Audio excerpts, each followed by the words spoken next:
Mi nombre es Ariana Peralta Postigo y les voy a dar a presentar una obra literaria llamada Los gallinazos sin plumas. Ahora les daré una breve explicación del escritor que escribió esta obra. Se trata de Julio Ramón Rivera, nacido en 1924 y fallecido en 1994. Sí. Fue fue destacado, un escritor destacado de nacionalidad peruana, considerado uno de los grandes cuentistas de América Latina. Sus obras están caracterizadas más que todo por cómo refleja a sus personajes como marginados, centrados está en un contexto de la pobreza extrema y la frustración cotidiana. Más que todo, sus obras principales que hizo este escritor son Los gallinazos sin plumas de 1955, Las palabras del mudo 1977 y Cuentos completos de 1994. También hizo novelas como Crónica de San Gabriel de 1960. Ribeiro mostró siempre una mirada crítica y humanista sobre la sociedad limeña y cómo nos ahondaba también en un contexto de siempre las casas en una condición de no estar tan estables, o que se notaba que están en una pobreza extrema, el mismo ambiente, y en todo lo que nos narraba este escritor nos da mucho a reflexionar, ¿no? También sobre los problemas de la desigualdad y la exclusión social, ¿no? Y la violencia. Bueno, ahora les voy a dar el pase a mi compañera para que les explique un poco más de la obra literaria Los gallinazos sin plumas.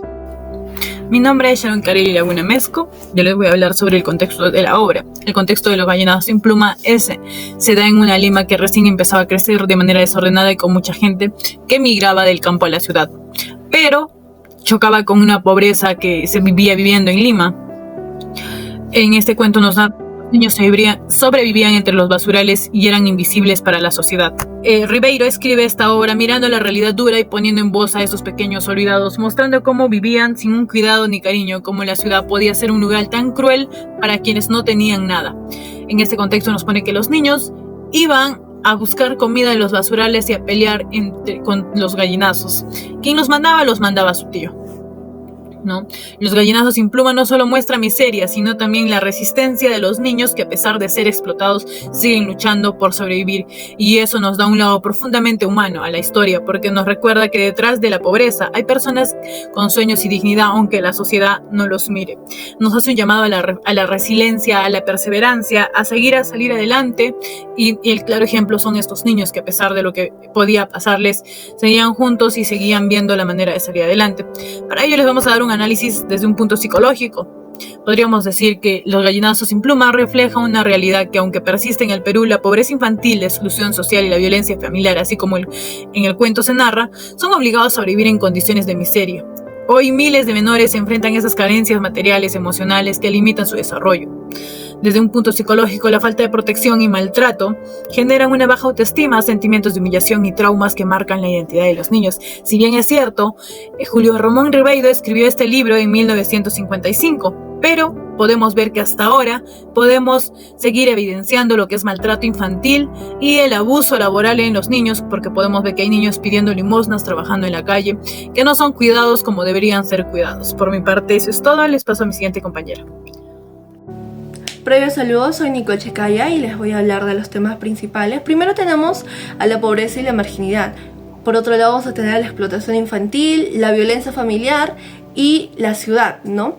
Estos los vamos a ver como símbolos y metáforas, pero aquí veamos tres. Primero, los niños, que son los gallinazos sin pluma, los cuales están despojados de una dignidad y están obligados a no sobrevivir, sino a sobrevivir. Y también tenemos al cerdo, ¿no? Que va a simbolizar la avaricia, que va a simbolizar la brutalidad. Y por otro lado tenemos a los gallinazos, que esos compiten, ¿no? Y esto es un reflejo de la deshumanización. Y bien, hablando desde el análisis de la psicología social, vamos a ver que este cuento refleja que las estructuras sociales y económicas van a influir en la vida psíquica de nuestros personajes. También la pobreza y la exclusión hacia Efraín y Enrique muestran que es un problema más social que familiar. Y por otro lado vemos que la figura del abuelo va a simbolizar el poder autoritario que reduce la dominación social. Bueno, la psicología social va a evidenciar que la salud mental está vinculada a un contexto, más no solo a la individualidad. Y es por eso que Ribeiro nos invita a reflexionar sobre la infancia vulnerable y la necesidad de construir comunidades más justas y más solidarias, equitativas. Sobre la valorización de la obra, bueno, sabemos que Ribeiro radica en cómo combina lo narrativo con lo simbólico. Además, la imagen de los niños convertidos en gallinas o sin pluma es cruda y directa, y esto revelaba una deshumanización de los poderes en el entorno, ¿no? El estilo de Ribeiro es algo sobrio y directo, no hay adornos. Él nos mostraba una realidad pues que duele, ¿no? Y eso pues también obligaba y nos obliga a los lectores, ¿no?, a confrontarnos con una realidad que a menudo pues se ignora por simple indiferencia social hoy en día, ¿no? Bueno, les hablaré también ahora un poco sobre mi postura y de la razón por la cual yo elegí la obra a través de un análisis arquitectónico, ya que estudio arquitectura.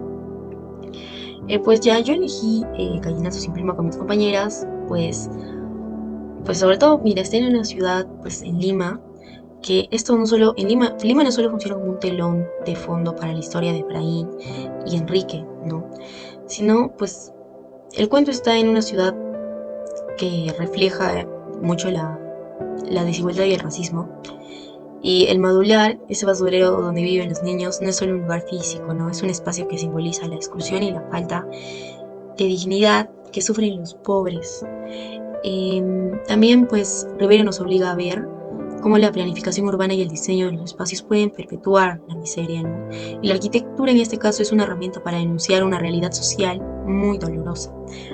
Sí, desde un punto arquitectónico opino que en la obra la arquitectura no es solo un escenario pasivo, sino que es un reflejo directo de las dificultades de las condiciones sociales de los personajes. Las viviendas son descritas como deterioradas y que están en desorden. No solo muestran la pobreza material, sino que cómo está en ese contexto involucrados los personajes.